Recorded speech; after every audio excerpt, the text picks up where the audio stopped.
Dr. Jessica Ash. Rob and I are on our way to the wilds in just north of Columbus in Cumberland, Ohio. We're going to see some animals in paddocks, and we're here with Jackie and Tom. We're in the car on our way. Roadside yoga.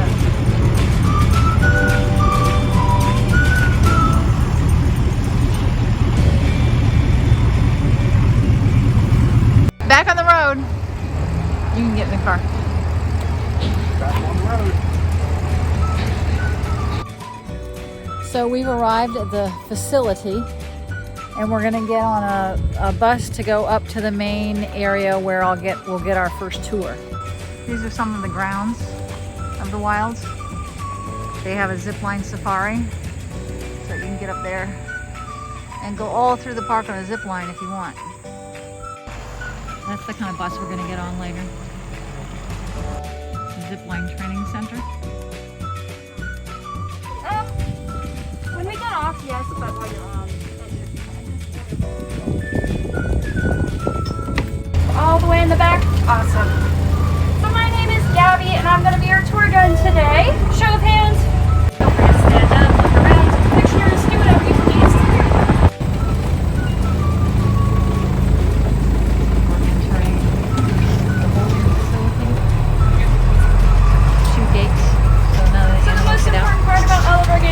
You'll see that they're hanging out in the water. This is what they do best. So they have a webbing in between their toes that makes them fantastic swimmers. With that being said, we will see them a bunch of times today.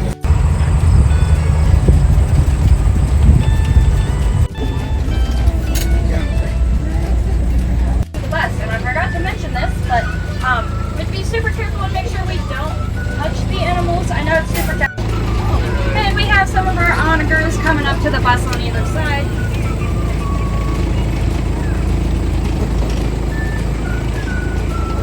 So all of the onagers that we have in pasture are all female. This right here is a Persian onager. So it's a white. The flies are just like our regular horses. The flies really like them. To fight with other camels. So she does different races. Just another thing to think about.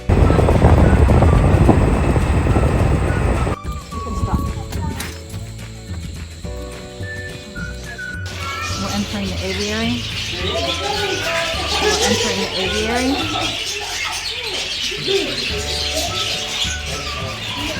Make sure I can see the fish. Shuffle your feet.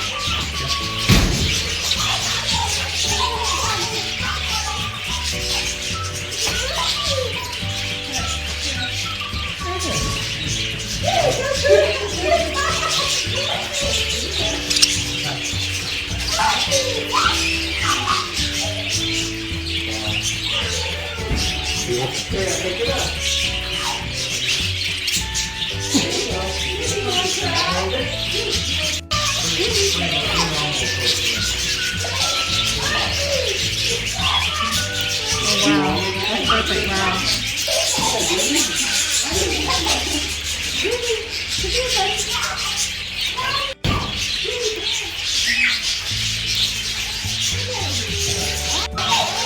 Put them out there.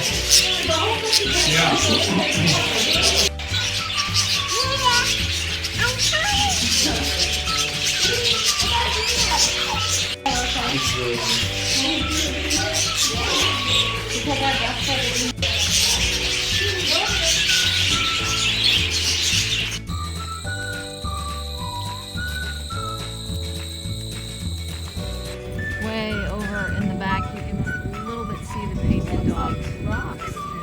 You can hardly tell that they're painted dogs. Our first glimpse at a cheetah. Ready? Okay. So, now, Attila's Gym is in Belmar, New Jersey, and owned by two guys. If I'd known I was going to be on film, I'd have researched a little more. But just from watching the news, New Jersey's had a pretty tight shutdown because of COVID, and these guys didn't agree. So they left their gym open. They've had no cases of COVID, but the city of Belmar kept closing them down. At one point, the The owners took the front doors off the gym so that they couldn't chain the doors shut. The city came and put plywood across the doors, and the owners came and kicked the doors in and continued to operate the gym. Still have had no cases. They've been fined and censored, and last I heard, it's now an official campaign office for a local candidate for office, which the government cannot shut down a campaign office. So their gym is open, and they're selling t-shirts to raise some money to help cover their legal costs. And that's the story behind Attila's Gym. Thank you, Tom. Absolutely. The animal in here is the dole. It's a dog. Same classification as wolves, coyotes, and jackals. They are lazy today.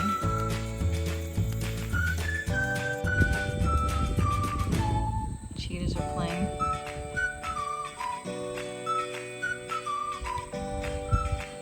When we were here last year, they were babies.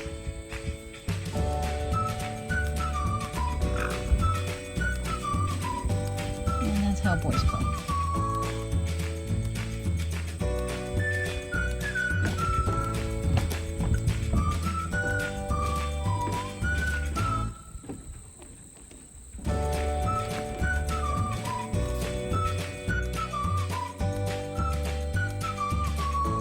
Notice there aren't any flies on them.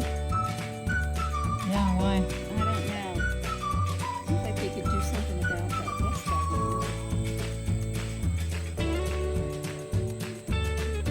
That's You used to be able to walk around up there, but you can't now.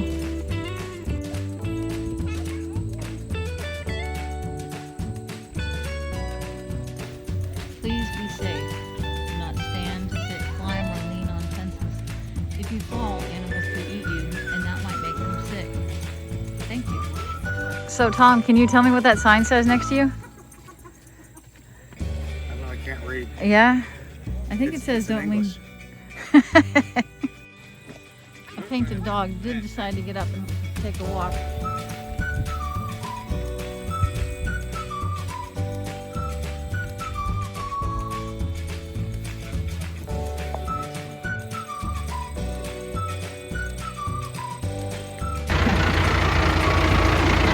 We're getting back on the bus. I wanted to talk in. They're hanging on my wall, and they make me super happy every time I look at them. They come with like never meet any of our education staff. So they're the people that work with like the campaigns and things like that.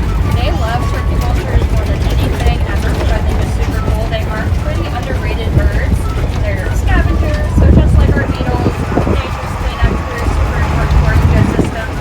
They're smelly and they look gray jet black, and the females are this gray dusty brown color. Hey, bird brain. What's going on? why do you do that?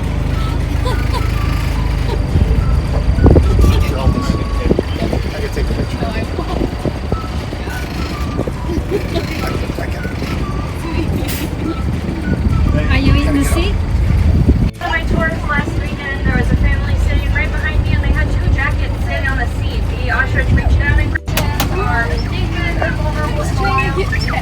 Definitely not sure what the ostrich is, so their populations are just fine. And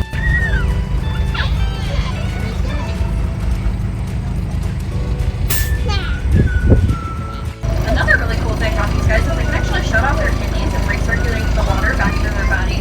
Super cool. What's it called again? A scimitar horned oryx. So they're named that for the shape of their horns. They're shaped like a scimitar tool. And they're from Curved Chad. and long. They have built-in back scratchers.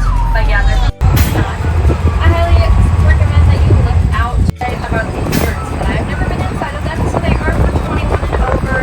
And pasture, which has been true today, not for a long time though. Least favorite part, it always makes me sad when I'm leaving pasture because I love to be out here. Wildlife, including the insects. So something that I think is really amazing is all 27 off the bus.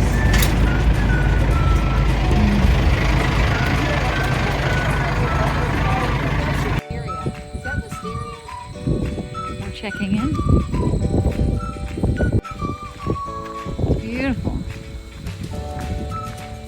We're going out to dinner now. We're going to dinner?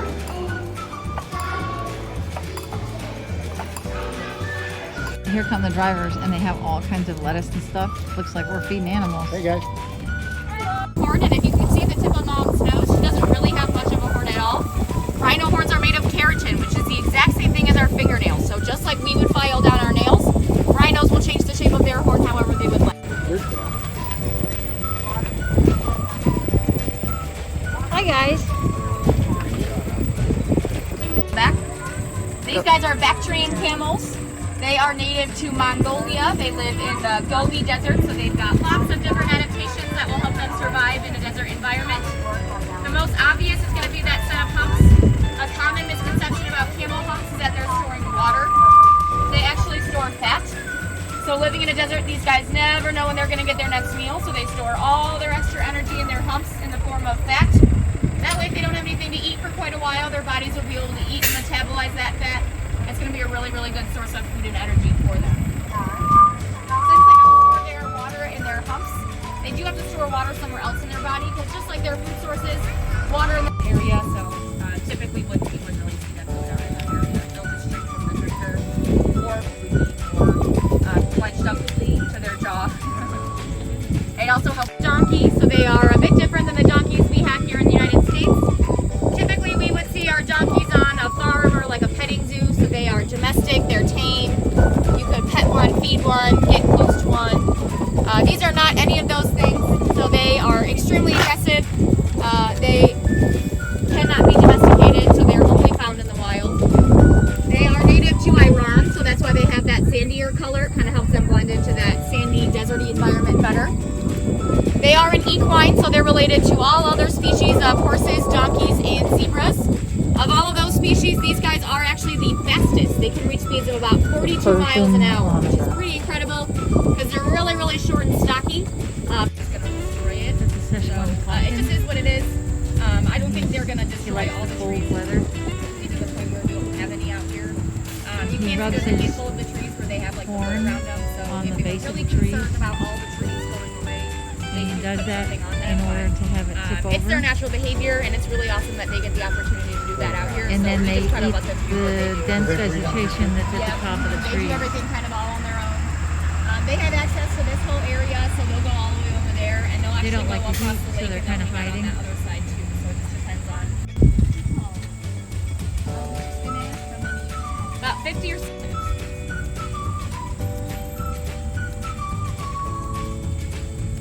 The coloration that you see, this one is males or females. So the big one up on the hill, he's a little bit more golden on the front end and just kind of darker overall. And then he's bigger and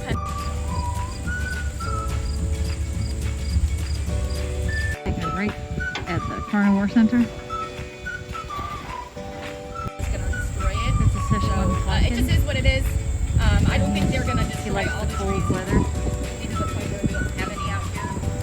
You He can rubs see there's a his handful of the trees where they have like wood horn around them. So on if the you're base of really the tree. concerned about all the trees going away, And he maybe does put that something on them, in order but, to have it tip it's their over. natural behavior, and it's really awesome that they get the opportunity to do that out here. And so then we they just try to eat let them do what they the do. dense They breed on vegetation that's at the top of the They tree. do everything kind of all on their own. They have access to this whole area, so they'll go all the way over there, and they'll They actually don't go like the across heat, the so lake they're and kind of they'll be down on hiding. that